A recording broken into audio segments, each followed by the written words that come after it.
আলোচনার জন্য আমাদের সঙ্গে যুক্ত হয়েছেন এভিয়েশন বিশেষজ্ঞ নাফিজ ইমতিয়াজ উদ্দিন। জনাব নাফিজ ইমতিয়াজ উদ্দিন, আপনাকে স্বাগত জানাচ্ছি আমাদের এই সময়ের বাণিজ্যে। শুরুতেই আপনার কাছে যে বিষয়টি জানতে চাইবো, আমরা তো প্রতিবেদনটি দেখলাম এবং এই যে এয়ারবাস কেনার যে প্রস্তুতি, বোয়িং থেকে এয়ারবাস আবার কেনা, এটা আসলে কতটুকু যৌক্তিক হবে বা ফলপ্রসূ হবে? এখানে বিষয়টা হচ্ছে যে বিমানের অলমোস্ট বলতে গেলে একটা অল বোয়িং ফ্লিট আছে, তো এখানটাতে শুধু বোয়িংয়ের উপর একটা ডিপেন্ডেন্সি চলে আসে, এটা এক। আরেকটা হচ্ছে যে এয়ারবাস হচ্ছে ইউরোপিয়ান কনসোর্টিয়াম। এখন ইউরোপিয়ানরা হচ্ছে আমাদের সবচেয়ে বড় ট্রেডিং পার্টনার, সবচেয়ে বেশি তারা আমাদের কাছ থেকে ইম্পোর্ট করে। তো কোনো একটা সময় আসবে যখন তারা হয়তো প্রয়োগ করবে, চাপ প্রয়োগ করবে এয়ারবাস কেনার জন্য। আর এখানটাতে এয়ারবাস আর বোয়িং দুটোর যদি একটা মিক্সড ফ্লিট থাকে তারও কোনো সমস্যা নেই। তার কারণ হচ্ছে বেসিক ট্রেনিংটা একই থাকে, শুধু বোয়িংয়ের থেকে যদি আপনি পাইলটদের কথা বলেন তাহলে কনভার্জন ট্রেনিংটা করলেই হয়ে যায়।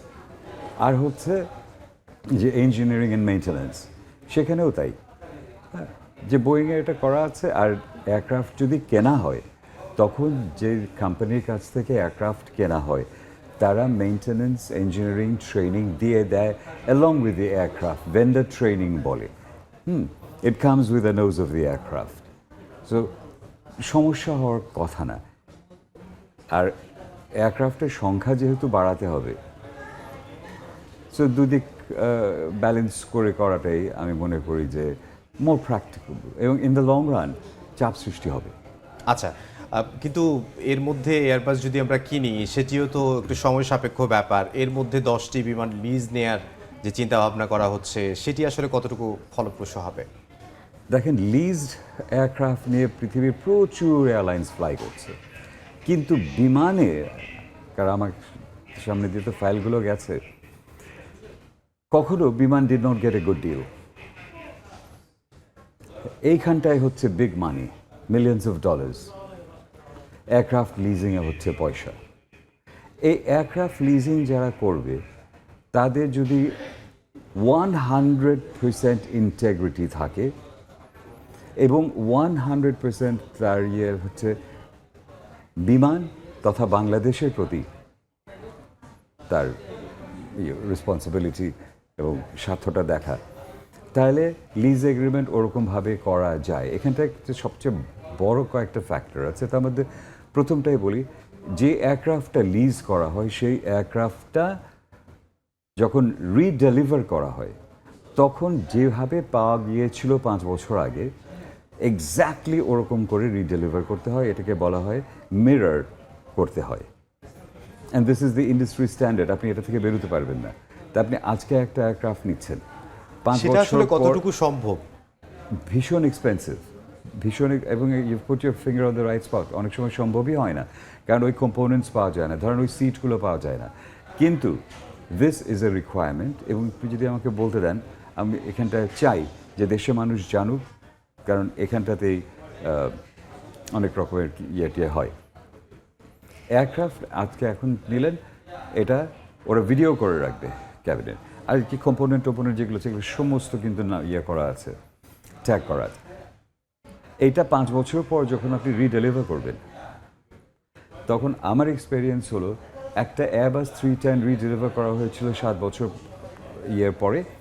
$7 মিলিয়ন বিমানের হিসেবে $7 মিলিয়ন খরচ হয়েছে। আপনি 5 বছরের জন্য যদি একটা এয়ারক্রাফট নেন, 60 মাসে তখন আপনি এই $7 মিলিয়ন অ্যাড করবেন। কথা আপনি $500,000 পার মান্থ আপনি এটা নিলেন। 60 মাস পর আপনার যদি, আমার হিসেবে ওটা $11 মিলিয়ন খরচ হয়েছিল, বাট 60 মাস পর আপনি এই $500,000 পার মান্থের সাথে ওই $11 মিলিয়ন যেটা সেটা যোগ করতে হবে। এক্স্যাক্টলি, তারপর বোঝা যাবে যে আমি কী দরে এটা করলাম।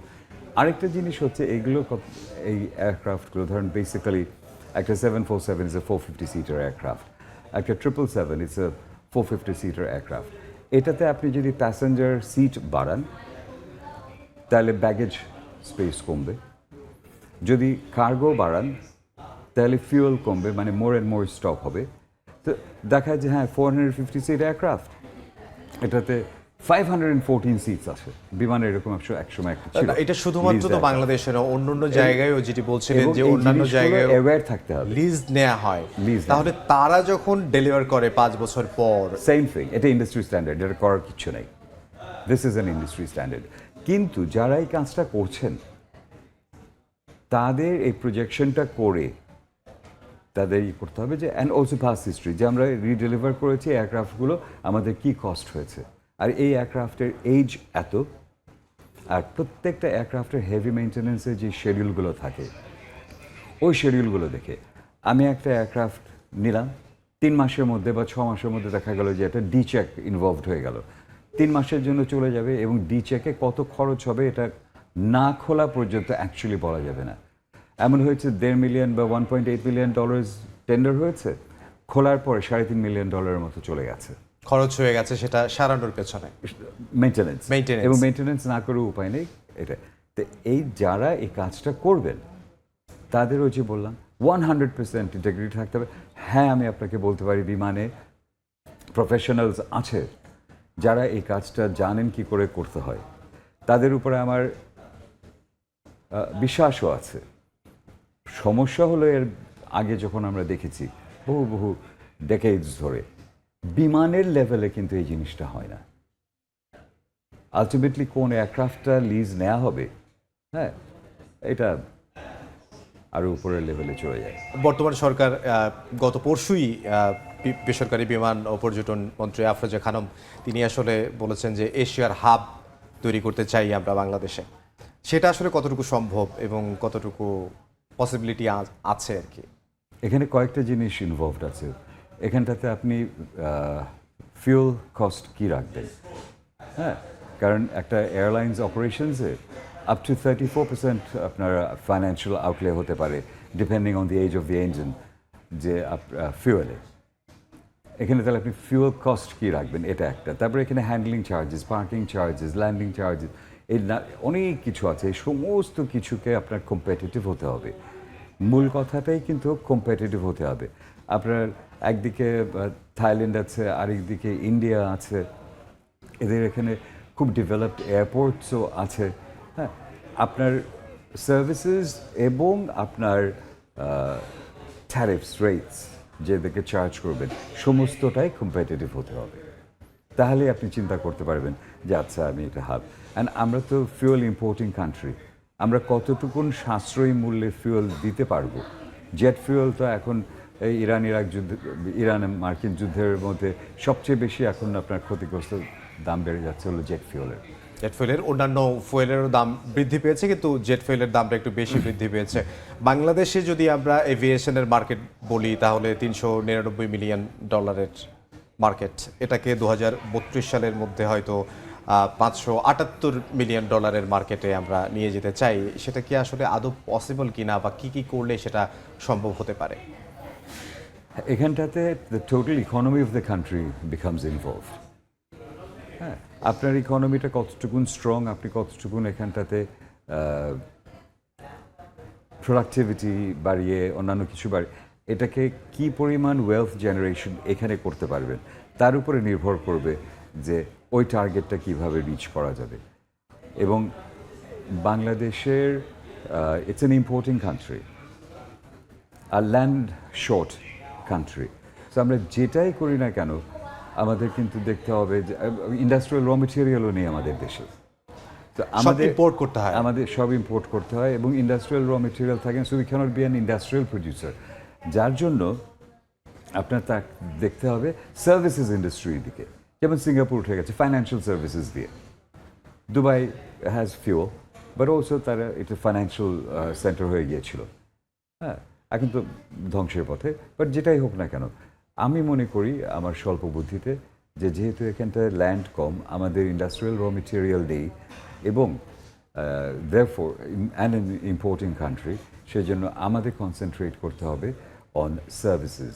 এবং আমাদের যে পপুলেশন আছে এটাকে প্রপারলি ইন্টারন্যাশনাল লেভেলে ট্রেন করে তারপরে এটাকে জনশক্তিতে পরিণত করতে হবে, দেন ওই ডেমোগ্রাফিক অ্যাডভান্টেজটা পাবেন।